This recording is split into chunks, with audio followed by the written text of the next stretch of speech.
Did social media really start the right wing losing its mind, or was it something else? Well, let's bring in Reece Peck to talk about it. He's an associate professor at the Department of Media, Culture, and College of Staten Island. He's also the author of Fox Populism, Branding Conservatism as Working Class. They certainly did do that, and it's nothing but a lie. And that leads us to his most recent article, Fox News and the Big Lie, A Tipping Point. So, Reece, welcome, and tell me this, Reece, is just the idea that digital media, hey, that's the real problem, and if we didn't have the Facebook algorithms, et cetera, we wouldn't have had QAnon and the right-wing lunacy that we've seen pop up, or no? Yeah, I mean, I think that, as the discussion has exploded, right, about disinformation in the wake of the Trump presidential victory in 2016, it's become a cottage industry, right, where people are kind of looking toward technology as the culprit, and specifically the internet and social media. But I would argue that really the starting point of the kind of populist partisan news style, it was not social media, it was not the internet, it was cable news. And specifically, it was Fox News who innovated this style and changed the entire news media ecosystem around its own rules, right? Its own branding rules, as conservatives, as, for the people against the elites. And what has happened is the algorithms have subsequently amplified those styles and picks up on those cues. So it picks up on kind of stylistic cues that Fox News put in place long before social media. So I would argue that, the content that works the best on the internet is content that mimics Fox's style. Yeah, I feel like the establishment is always behind, like unbelievably behind. I remember when Fox News came out in '96, everybody said, "Oh my God, that's never going to work. This is so partisan," and and they're taking a side, and they're not dispassionate. What on God's green earth gave them the idea that dispassionate is what people wanted in entertainment and media? Right. I think that liberals to this day, even after witnessing the immense success of the conservative media revolution of the last 3 decades, they still are inflexibly wedded to this idea that you have to, perform the news like Walter Cronkite and be a emotionally detached professional, a good professional, and that'll give you authority. But Fox News shows that you can gain authority by creating relatable personalities, by people showing, whether you could say it's contrived or sincere, but emotion, right? Actually, trying to express they care about the news topic, right? They're enraged for you. They're fighting for you in the kind of media space. And I think there's appeal for that doesn't necessarily have to attract conservatives, right? But I think as is, the way the kind of centrist or liberal kind of media market is set up is they're averse to that kind of emotional display, that kind of vigor, that confrontational style. And that's why I think your program, to be honest, is so interesting, because I think it breaks from that usual kind of middle brow, emotionally muted mode that liberal news outlets tend to adopt and market. Reece, let me run a theory by you. I call mainstream media and right-wing media together corporate media, because in reality, they're on the same team, right? So on social and cultural issues, sure, they disagree. But the disagreement is kind of a distraction. It's to say, oh, squirrel, look, oh my God, transgender people in bathrooms, go, right? Mr. Potato Head, everybody fight. Critical race theory, fight, right? But on economic issues, we've shown on this show over and over again, Fox News hosts, MSNBC hosts, and CNN hosts always agree. Almost always agree, okay? And so I think that they're playing good cop, bad cop. So the right wing is doing like the emotional stuff, passion, etc. And the mainstream media is kind of lying down on purpose because they want to lose on economic issues, right? So like an example, and then I'm broaching into politics, but Biden, for example, pretending he was in favor of $15 minimum wage, he got into office 2 weeks later, he said, oh yeah, we're probably going to lose on that, before he did even bother to count votes. That he didn't even, because he was because he was planning to lose. Democrats are good cops, Republicans are bad cops. Fox News is bad cop, CNN is good cop. But they're actually pushing the same economic agenda. That's why shows like ours that are passionate about actually standing up for people are considered the only thing that's outsiders and not acceptable. So what do you think about that theory? Yeah, I think that, I mean, you can go back to, sociological studies of newsrooms going back to the 1970s, like Herbert Gans did this classic study called Deciding What's News. And he showed that journalists are generally fiscally conservative. They can be hostile to labor unions, right? Even back then, let alone after the Reagan Revolution and how much our country slanted right, especially on economic issues with the devastation of the labor movement. So it's not as if the press has ever been really friendly to like leftist politics, if you define that by like social democratic or socialist positions. Those positions have always been marginalized and suffocated and erased generally by so-called liberal news organizations. So I'm with you there.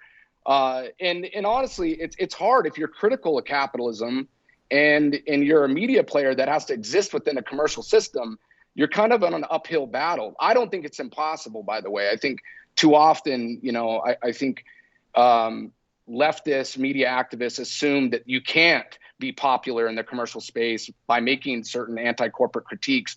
I don't think that's true. But yeah, in terms of funding and in terms of, respectability, what major news network are you associated with? It's hard to, as Chomsky famously kind of argued, it's hard to even get a seat at the table if you espouse those kind of views. So I'd agree with you, but I think there's a lot of potential in the left kind of online alternative space where people have shown, like your news organization, that you can build a fairly large audience and in fact wield political power as well. But I do think the resources and the kind of, the reputational games they play are stacked against alternative left media.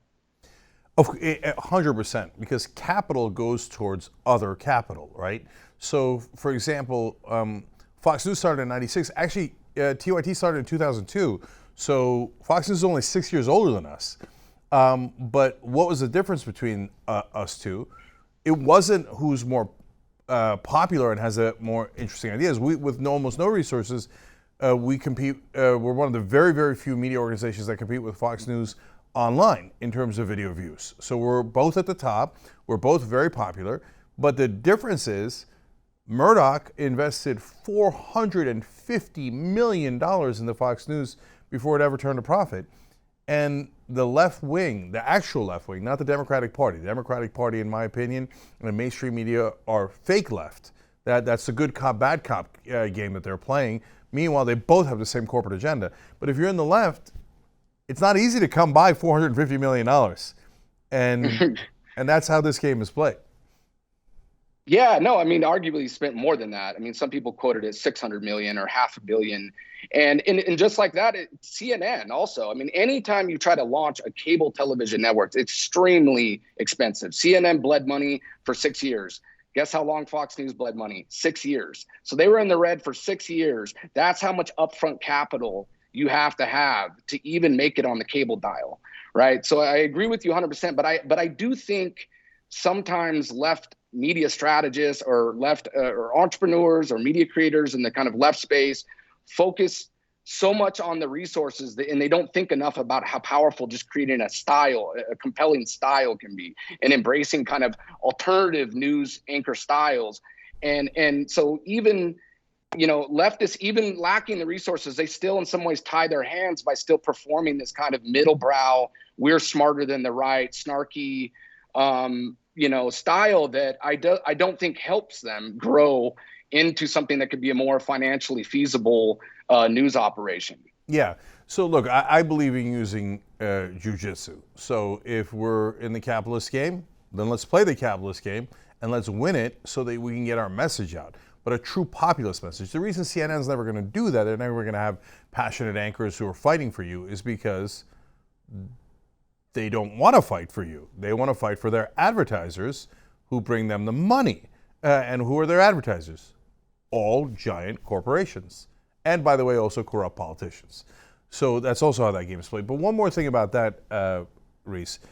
So you talk about in your piece the idea that Democrats basically don't get it, right? That they are losing populism to the right wing. That the right wing is now considered populist, and it's absolutely true. Like, I was driving through Florida just a couple of days ago when I was on a break, and we see like an RV park, right? And in the old days, that would have been filled with Democratic voters. Now, as we looked at it, me and a bunch of guys that had gone on that trip, we're like, I'm not sure you could find a single Democratic voter in that trailer park anymore. And that's amazing. Isn't it amazing how the right wing stole the idea of populism, even though they represent the rich exclusively, and the schmucks in the mainstream media and the Democratic Party never even figured that out? Yeah, I think it's a very complicated phenomenon. So that's part of the story that you're talking about, the way they kind of have repackaged the business class and CEOs as like super workers. They're just like the working class, right? I talk a lot about that in my book when I talk about job creators, how important that rhetoric was, and how Trump is an extension of that same kind of businessman populist. But I think it's also partly to blame on the way that the Democratic Party in the 70s shifted away from labor, right? Where labor used to be the symbolic center of the Democratic Party from FDR all the way to, Nixon. But very conscious, the Nixon team, of trying to repackage the Republican Party as a working class party. They were seen at that time as the country club party, as the party for the rich for years, right? And so I think, again, liberal media and the Democratic Party, they need to broaden their horizon, who they imagine they want to appeal to, because often I think, again, they're inflexibly committed to appealing to college-educated, upper-income people in their news strategies. And I think because they're not contesting the broad working class, the broad multiracial working class, younger working class, and trying to create styles of media that would appeal to those groups are falling to the right, right? And so if you're not speaking to them, someone else will. And there's few examples where their media marketing strategies really try to throw a wrench in this association of conservatives, populists, liberal as intellectual. The only strategy I've seen recently was the Fetterman campaign, which I thought was genius, that it turned all those associations on their head, painting Oz as the out-of-touch, Hollywood elite. So there's no reason liberals can't recode this stuff, or progressives can't recode some of these populist tropes as leftists. Right. It's shocking to see Tucker Carlson and Fox News, even today, they're starting to refer to their opposition and their competitors as the corporate media.